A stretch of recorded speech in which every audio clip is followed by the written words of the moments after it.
Hi guys, welcome to The Talking Point with myself, George Baker, and my co-host. Nathan Leake. Christ, wondered if you'd frozen there. You're still with us, that's all good. Guys, it's been a while. This is our Premier League review and preview show in one because we've been a bit busy this week. We're not full-time YouTubers just yet, maybe in a couple of weeks. But yeah, Nathan, it was a crazy weekend, wasn't it? Optimistic. Another crazy weekend in the Premier League. Yeah. Let's start from the top. The Merseyside derby. Everton versus Liverpool. Yeah. Where do you want to begin? Well, it's 2-2. I mean, I'm gutted for Everton. I wanted Everton to win. Should have been 3-2 to Liverpool, but for another dubious call by VAR. VAR is just all over the shop at the moment. That was never offside. No. Yeah, no, the problem with it I want is Liverpool to lose. Yeah. It was... Yeah, there's no common sense. I was watching it because I was at Lakeside at the time, you know. You get dragged out a weekend to go shopping, as you do. And literally, I was watching it on my phone. I was like, hang on a minute. And literally, I was like, wow, how's that been given offside? Honestly, I do not understand. Yeah. There is not a single inch of him that's offside. No. But I mean, unless his fucking arm hair is going to score. But you can't score with your arm. So what was the point? Yeah. What was the point of that? The biggest talking point of that game was Pickford Van Dijk. Yeah. We've not spoken about this yet. So what's your reaction to it? Let's get into it. My reaction is, obviously, I understand why the penalty's not given. He was offside. Yeah. However, I still think the red card should have been given because that was dangerous play. And obviously, now Van Dijk's out until April, May at the best. Yeah. And he may not be the same player again after that. I mean, I'm only cheering for United. From a football fan point of view, I don't want anyone to get injured, regardless whether it's Liverpool or anyone, because it's just horrific and he's a great player to have in the Premier League. But from a United closing that gap... United standpoint. It's a good thing. But I do wish him the best of recoveries and hopefully we do see him back fitter and better than ever. Yeah, we can hope. Yeah. I mean, an interesting question now is how are Liverpool going to cope without him?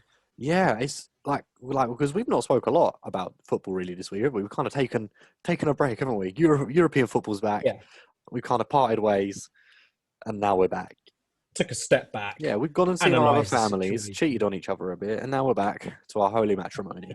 Back to our bread and butter. It's not cheating if you don't know. Well, I tracked you on WhatsApp. I know exactly where you was last weekend, sir. Anyway, yeah, we'll get on to Europe in a bit, but oh Christ, I just don't understand where VAR is coming from on the offside and Richarlison getting himself sent off. Like, why? Why has he done that? That was a crazy tackle. 91st minute? That was a crazy tackle. Like, I mean, you could see there wasn't any malice to try and hurt the player, but still it was dangerous and warranted the red card. Yeah, it was reckless, wasn't it? And the first goal was a good goal, Liverpool. And Calvert-Lewin is still scoring again. Although Everton have a loss coming into this week's fixtures with James Rodriguez. He's out. Yeah, he's injured. Richarlison's out. Yep. And so isn't there one other injury? I want to say Davies or someone. There's someone injured. And I mean, we'll probably get to that. I saw someone on Twitter, I don't remember who it was like, this is where the wheels could potentially fall off the bus for Everton because they haven't got that squad depth necessarily, have they? Of, say, a Tottenham or City, United, who play European football, so they've got two teams to rotate. They're like Leicester, aren't they? They are. First 11, if anything happens to it, there's you're waving your flag, aren't you? You're done. Yeah, although that's to be seen. Yeah, I mean, in general, the Merseyside derby was a very good game of football. Yeah, normally is, isn't it? To be honest. Yeah. Give it that. It's better than any of the other derbies recently. They've gone a bit soft, haven't they? But the Merseyside derby, they still like to kick the shit out of each other, don't they? I'm just thinking that maybe if there were fans allowed in, Everton might have won that. But, you know, it's one of them. Yeah. On to the next game of the weekend. Chelsea 3, Southampton 3. At the Bridge, Yep. they were 2-0 up, really doing well. But And then, Southampton then yet went and pulled again, it back, didn't they? goalkeeping and defensive errors costing Chelsea. I know. And who was in goal? I've just got the lineups here. Kepa was in goal. It was of Kepa, course. wasn't it? Why? Yep. Did you see Che Adams' goal? Where yes, I did. Yeah. I think it was Kurt Zuma tried to shield the ball back to the goalkeeper. Goalkeeper comes out and Danny Ings nips in. Keeper's all at sea. Obviously, Ings can't put the ball in at the angle he's at, and then Che Adams smashes it in. Yeah. There's a lot of problems there for Chelsea in their back line. They've not really addressed it during the transfer window. The goalkeeping situation they kind of have, but I think it's Mendy. He's injured, so they can't really do much about that. Yeah. Chelsea were all over him though, wasn't they? Like they should have been dead and buried. Yeah, but they should have been out of sight. But yet again, that defense. I don't know whether it's something mental because theoretically, the teams in the Premier League have roughly the same ability. Yeah. In terms of, So I don't know what it is with Chelsea's defence at the minute. Yeah. I don't know what happened. 3-3. And we'll see what happens. But Frank Lampard's paid to make those decisions, so it's up to him. He's paid a very handsome wage, isn't he? But he's fucked it up yet again. There's going to be big questions asked of him soon, isn't there? If he doesn't start pulling if this continues, then he could potentially be out by Christmas. Yeah. Going on to the City-Arsenal game, City only won 1-0.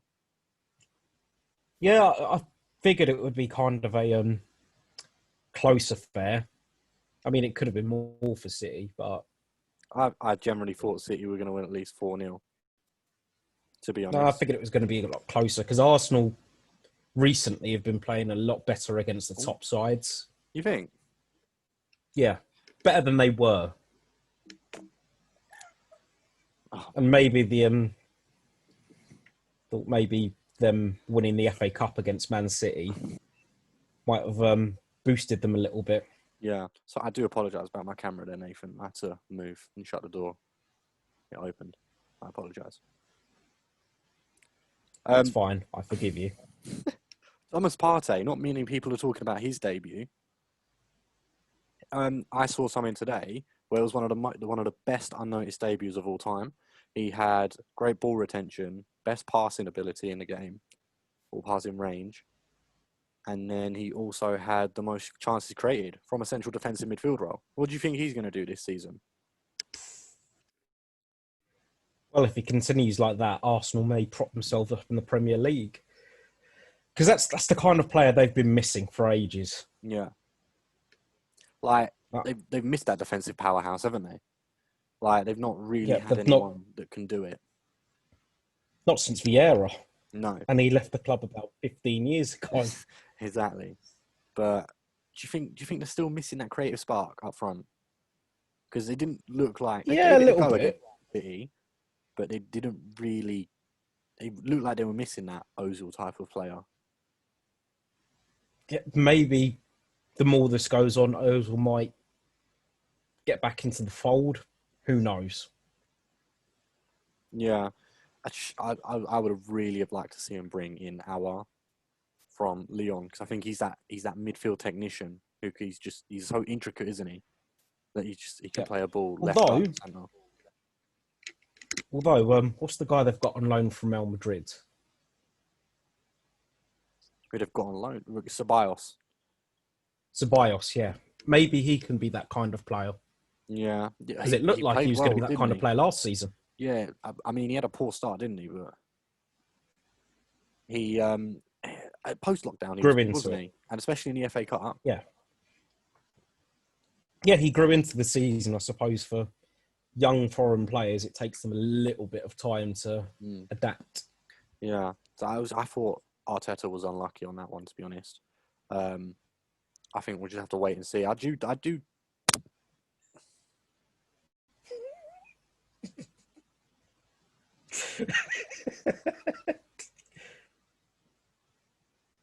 I'm not even going to ask what happened there.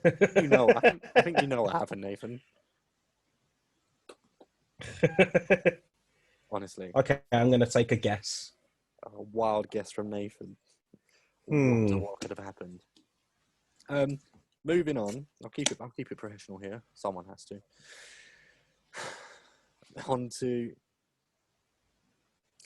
Moving on to Newcastle versus Manchester United.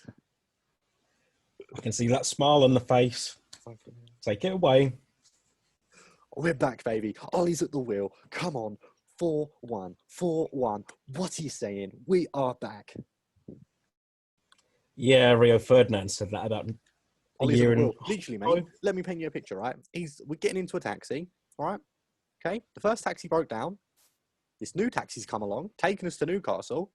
Smashed it, mate. Smashed it, mate. Absolutely done. Poof. Beautiful. Honest. Ollie, mate. Sign him up for a new 10-year deal. Oh, don't do that. Actually, then again, go ahead and do that. I don't care. But yeah, what do you think of the performance in general? All I'm going to say is I'll pay £15 every week if we win like that. In all seriousness, I do think the first half we struggled to get into it. I know we scored, but we should have been out of sight in the first half. Like we lacked in that final third. The own goal was unlucky. De Gea couldn't do anything. Sure, you got to stick a leg out if you're sure. You can't just let it go in. So I do feel he was very unlucky. And it could have gone been very, anywhere. very suspect this season. Yeah, he has. But Maguire responded well. I thought he had a good game, and it is only Newcastle. It is only Newcastle. But these are the games we couldn't do last year. We couldn't do the Newcastles, the Burnleys, the Palaces. Okay, we can't do Palace this year. And I know we had that hiccup to Tottenham, which I know it was a bad result, but it was a hiccup. You don't see United lose that badly that often. A bit like Liverpool. No. I think it's trying to find that consistency. And obviously, we went to PSG. I don't know if you saw that game. Yes, I did. And we deserved to win it. Dominant from the get-go. Exactly. Like PSG literally looked like a fucking championship side. Tellez looked brilliant. I'm not a big fan of the five at the back, but I tell you what, if he can produce results like that week in, week out, we didn't get a winger, so we don't technically have a winger. We just have two forwards. I can see the system working. And United looks solid in defence. Yeah, and I think it was a good call to drop Pogba against Newcastle. So I think Fred and McTominay had a really good game, and they proved it again in Paris. We're desperate for someone to just sit back and not go forward. We're playing Chelsea this weekend. Ollie likes to play five at the back against big teams. I think he should have done it against Spurs, to be honest. But didn't. Right, back to the Newcastle game. The quality of the goals in the second half. Oh, so I was getting what would you say is the best goal? Because there were three unbelievable goals. Fernandez's one was fantastic. I thought it was brilliant. The whole team played before it, the build-up, even the finish. Because that was right in the top corner. Like there was no chance of the goalkeeper getting all these Fernandez people. He missed the penalty. Like, it was more of a good save, I think. Yeah, no, it was a solid save, but yeah. I just generally think that I think if he can get this consistency, and we know how Ollie likes to go on runs, and I know this is a bit unfair because I've seen the result with PSG, but I would have said if we can take this result into PSG, you know how Ollie he won't win a game and lose a game. He'll either win the next 7 or lose the next 7. Like, you know, he doesn't do anything in between. He's a momentum manager. Exactly. So I think if we can take this momentum into Chelsea, Leipzig, Arsenal, Everton, and come out of it strong on the other side, bearing in mind if we beat Chelsea at the weekend, we're above them with a game in hand on them. If you beat them, then yeah, you'll have a brilliant run. And I think this Van Dijk injury, forgot to add it to Van Dijk, I think this title race is blown wide open now. Oh, it's been open for ages. Exactly. Like, Liverpool can't defend with him in the side. What are they going to be like with him out the side? Well, I think the bigger problem for them is who's behind the defence. Yeah, well, if Alisson's behind the defence, they'll be fine. Yeah, If it's Adrian, they're fucked. good luck. They are fucked. Right, They'll be lucky if they get Europa League. But moving on to Sunday, Sheffield versus Fulham. 1-1. I was Mitrovic had a very interesting afternoon. I was gutted with this result because I said, and I quote from every episode we've done so far, Fulham would go down with 0 points and then have a point. Yeah, no. I do think. And they were actually winning at one point. Yeah, they was. I still do think that they will go down with maybe not the worst total, but they will be up there with the worst sides in Premier League history points wise. Maybe in between Sunderland and Derby. Yeah. I thought Sheffield had a very Mitrovic, lackluster performance, to be honest. they've been like that for most of the season now. Even post lockdown. Maybe it's coming second back into the season. Yeah, maybe it's second season syndrome kicking in. Well, they didn't replace Henderson well. I think Ramsdale was an awful buy. There was a reason the club got rid of him. There's a reason he got relegated with Bournemouth. I just don't think he's a great keeper. Like, I generally... like, the saves he's made this season have been horrendous. He's up there with Kepa, in my opinion. I think Kepa's better than him, in my opinion. I rate him lower than Kepa. Well, yeah, that goes without saying. I mean, Kepa's is still Spanish international. Exactly. Where Ramsdale, 21 international. He'll be lucky to keep that. Yeah. But yeah, Mitrovic had a very, very interesting afternoon. Missed the penalty and then gave away a penalty. Yeah. When your luck's out, it's out. I was watching the run up, and he seemed to almost change his mind, didn't he? As he was taking it. That is fatal when you take a penalty. Yeah, and he just went. He just went, didn't it? And I think. Yeah. I think they need to get him more service. To be honest, I don't think he had a lot of chances. No. Because we said this at our Premier League preview, didn't we? That their goals are going to come through Mitrovic. Yeah. There's a reason he's one of the most selected players on the Fantasy Premier League. Any goal Fulham score is going to go through him. And he's also probably cheap, but... yeah. But I think they need to get him... They need to maybe adapt their style a bit to him. He's their vocal point. Yeah. But yeah, Sheffield... I think Sheffield got away with one, to be honest, with that penalty. They could have... Big time. Lost embarrassingly to Fulham. Take nothing away from Fulham. I think the midfield battle with they've got Loftus-Cheek and Lamina who can sit in there. Yep, two strong guys. Like on paper, Fulham have got quite a decent team that should finish mid-table. I just don't think he's gelling them well. No, maybe a lack of pre-season might be attributing to it. And I mean, I think that's just across the league in a whole, isn't it? You've seen but some results, haven't you? Some seem to suffer more than others. Yeah, and I think this whole fans thing as well, like, it is like a training game, isn't it? Like, you know, when you do the behind closed doors on a Wednesday and you Tottenham lose 7-0 to Burnley or United go lose to Salford 10-0, like, no one really cares, do they? Because it's a training game. Like, there's no fans there. Yeah. And I think it is a bit like a training game. Obviously, I know points are up for grabs and X, Y, Z, but there's no 12th man there, is there? Yeah, there's no pressure. Exactly. Which is a good and a bad thing. And I think some players it's going to benefit, and you've seen some players it benefits. Yeah, but other some players they thrive off it. Yeah. On to the next game, a derby, which isn't a derby. Crystal Palace versus Brighton. 1-1. Mid-table derby. Yeah. The Argentinian, Scottish man. McAllister. Yeah. Plays for Argentina but has a name like McAllister. You've seen it all. Seen it all. I thought Palace should have won, to be honest. I think they had a good chance. Really? I thought Brighton should have won on chances. Yeah. I thought Palace had a few good chances that they should have tucked away before. You know what? I say they've had a few good chances. I've just looked at the stats. Had one. They had one shot, and it went in. Penalty. Yeah. Brighton should have gotten more out of that. On target.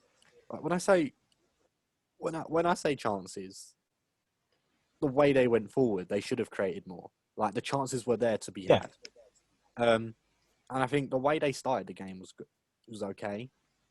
And then it just fell apart, almost after the penalty, to be honest. It just fell apart. Yeah, they just seem to, okay, well, we've got at least a point. Let's just sit in what we've got. But for Brighton, I was watching that at one of my mates' house, and we both said the same thing. Brighton's build-up play until they got into the final third was good. Their decision-making in the final third was shocking. And I think you can say that a few of their games this season, like United, I know they hit the post a few times, which was that's unlucky. It's becoming a regular problem. It cost them 3 points there. And it's cost them 3 points essentially. I know it's only 2 points, but it's cost them another win. So like whenever they get the ball out to the flanks, they'll either cut inside or try and drive down the line. They won't put the ball in the box. Yeah. When you've got somebody like Mopé who's a fighter, who yeah, will fight for every single ball. I don't put the ball into the box for him. I don't think it's going to be relegation form. I just think it will be mid-table form. Yeah, it will just be stale. Graham Potter is a very good manager who doesn't need a lot of money. He's very good at coaching what he's got. But we'll see. We'll see what happens. And I just think the Lewis, to touch on it lastly, the Lewis dunk challenge was so stupid. It's 93rd. I understand why he did it. I understand why he did it. He was trying to get the winning goal, but it was dangerous. And that's probably Cahill out for a while. Which is a shame. Because of it. Moving on to the derby. And I know you're going to have a few things to say on this, and I purposely didn't ask you about this because I wanted to see what you said on the podcast. I was watching this game. So was I. Should have been 100-0 up in the first 5 minutes. Yeah.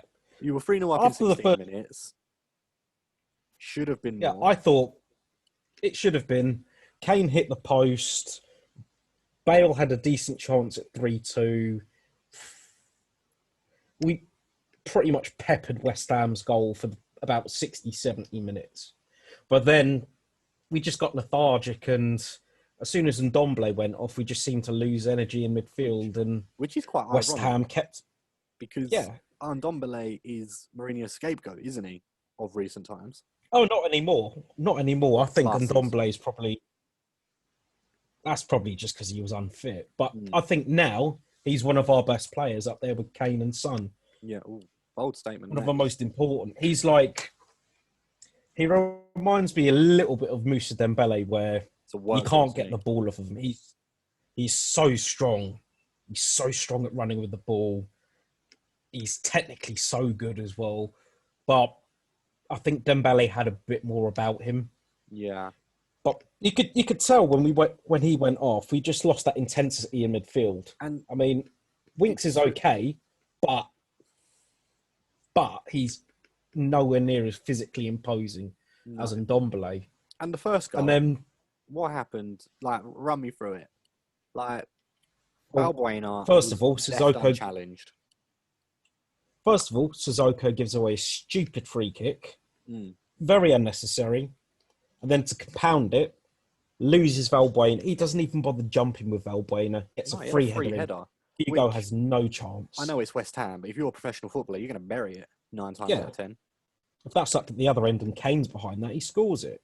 And, well, he did. He scored a goal similar to that. Yeah, thanks to a fantastic ball from Reguilon. Tellez is better, mate. Keep telling myself that. I will. Right, and a second goal, an own goal. Yeah. Boo! Get out.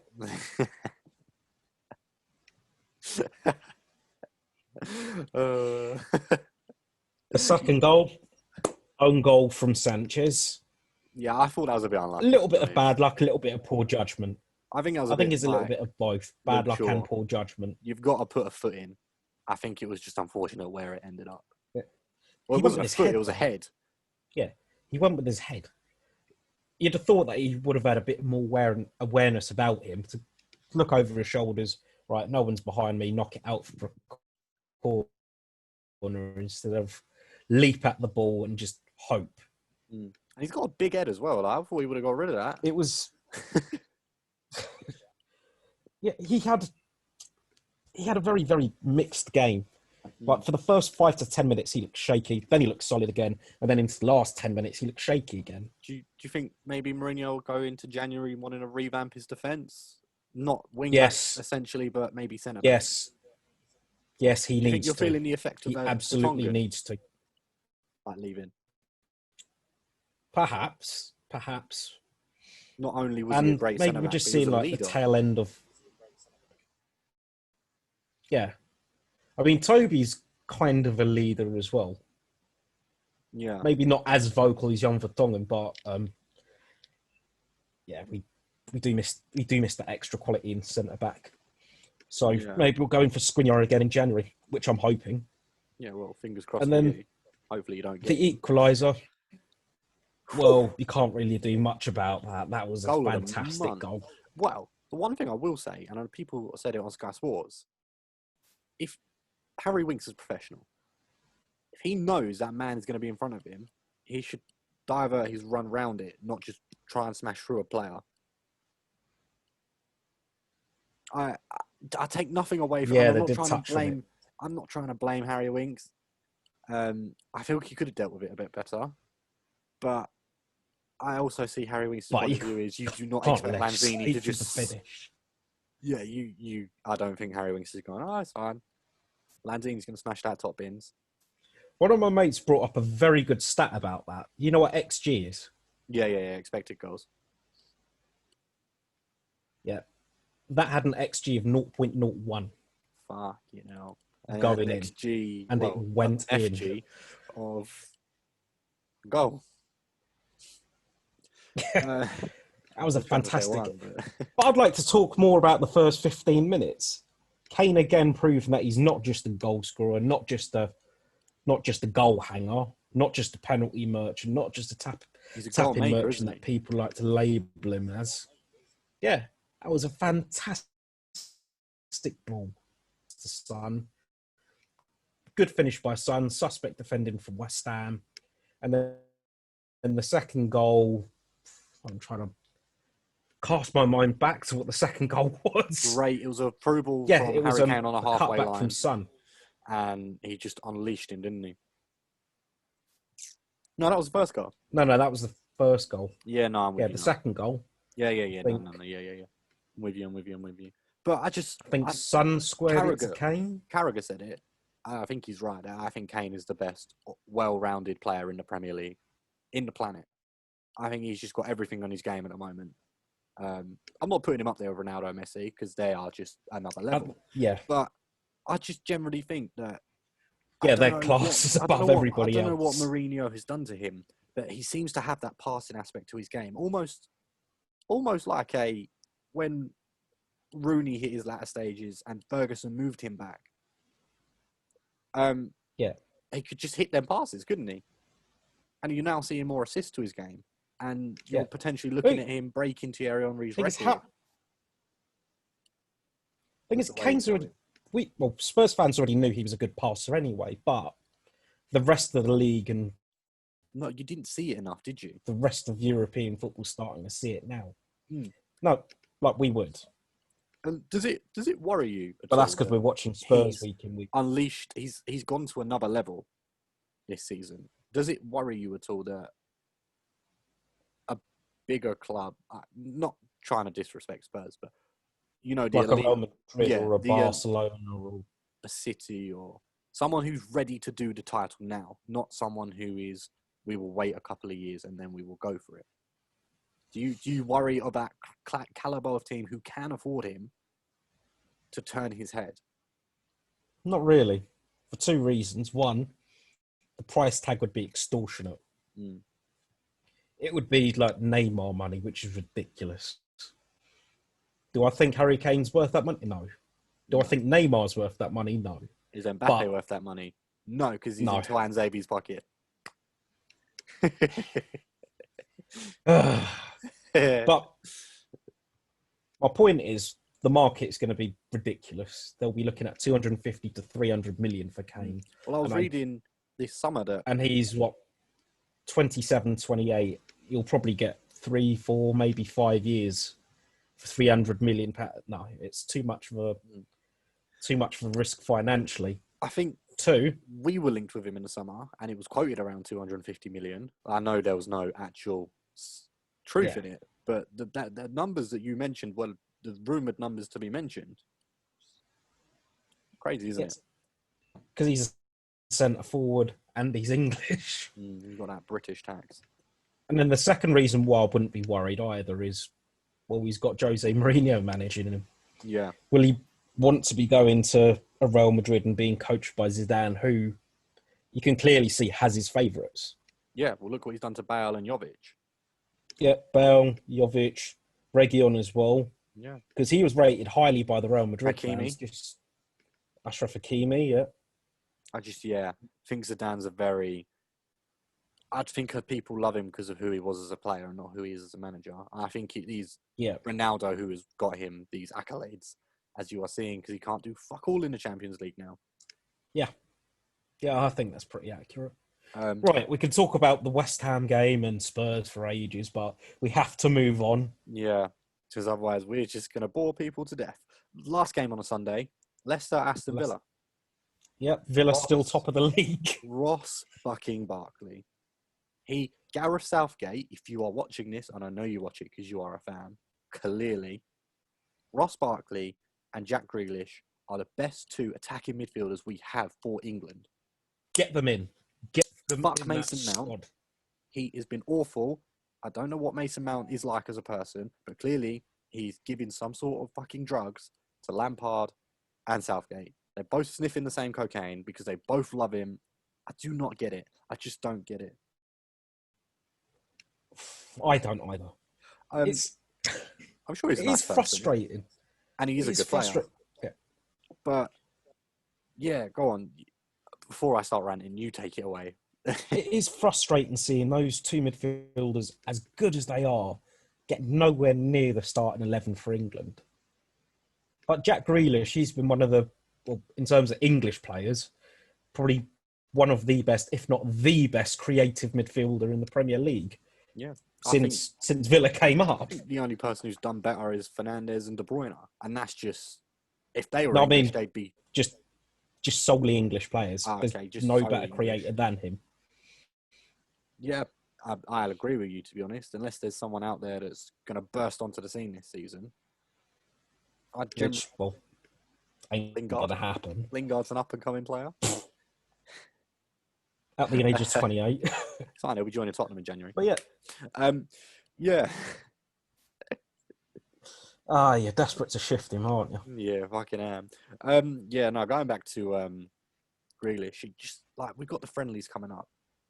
I think the 3 players that have got to play for England are Grealish. Maybe Barkley can work his way in there, but Grealish, Henderson in goal. I think Wan-Bissaka, because he's hinted at leaving England for Congo. And I know it's only Congo. The problem with if he wants to play international football. Yeah, the problem for Wan-Bissaka is there's so many good right backs. But there's so many good right backs for England. My problem is Southgate plays with a back 5, right?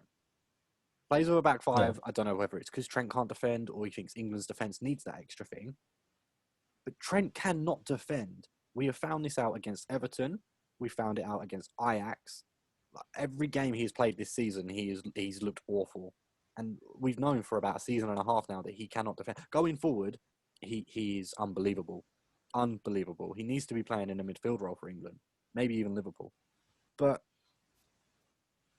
when you've got Wan-Bissaka, who is, I just don't care, this isn't even biased. It might seem biased, but is the best one-on-one tackler in world football as a right back. Going forward, he's a donkey. I'll hands up admit that. Going forward, but having said that, he scored a cracking goal on Saturday. He did score a cracking goal. But his bread and butter and what he is paid for is to defend. Well, Southgate that's what right back's job is. You're a defender, yeah.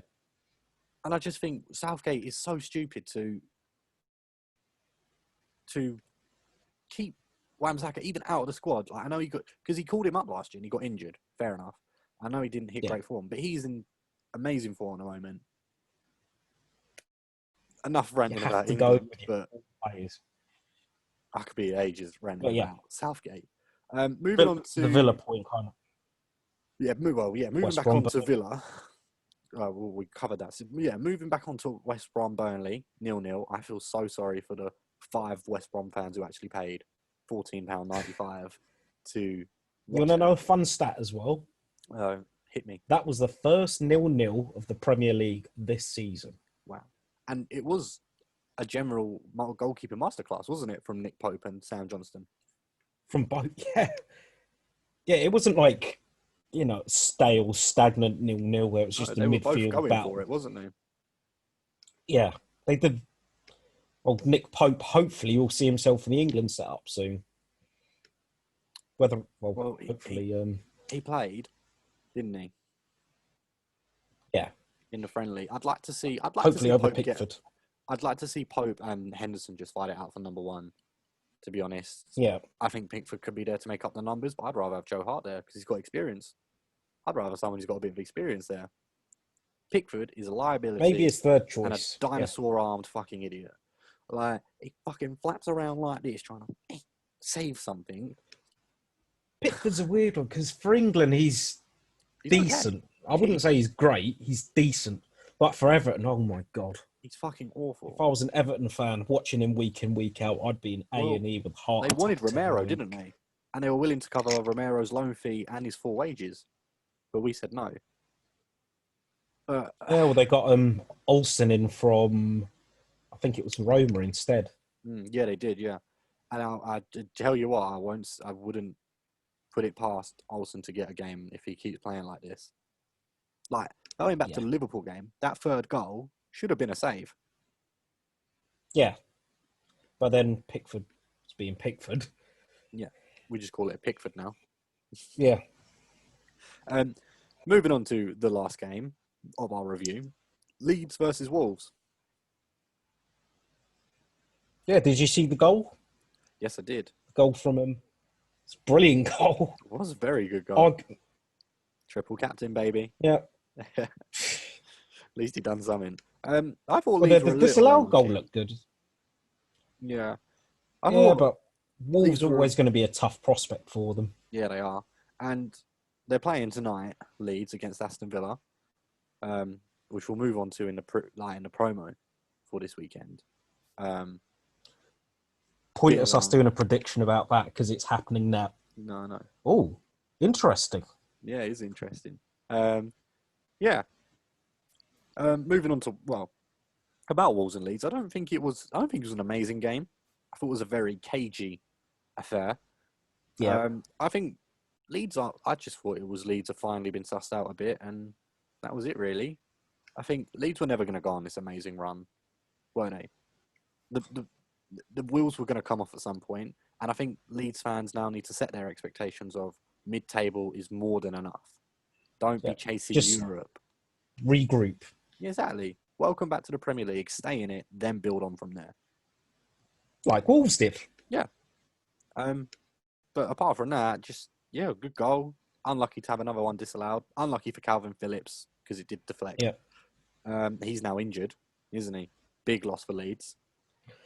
Oh, big loss for England as well. Yeah, he is. Big loss for England. Just have to wait and see. I know we've got Rice. He can be good, can be questionable. He's been playing very well of late, though. Yeah, he has. So we'll just have to see what happens. But yeah, guys, that was our prediction. I hope you liked it. We're trying to get a bit more upbeat in these kind of prediction things. Review. It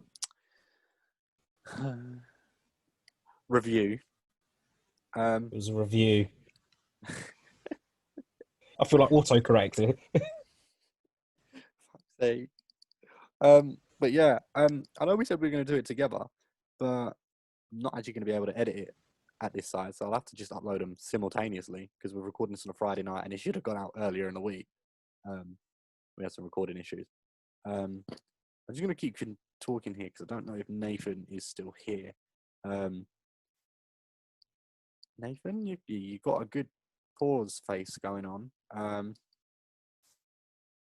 just text him, guys.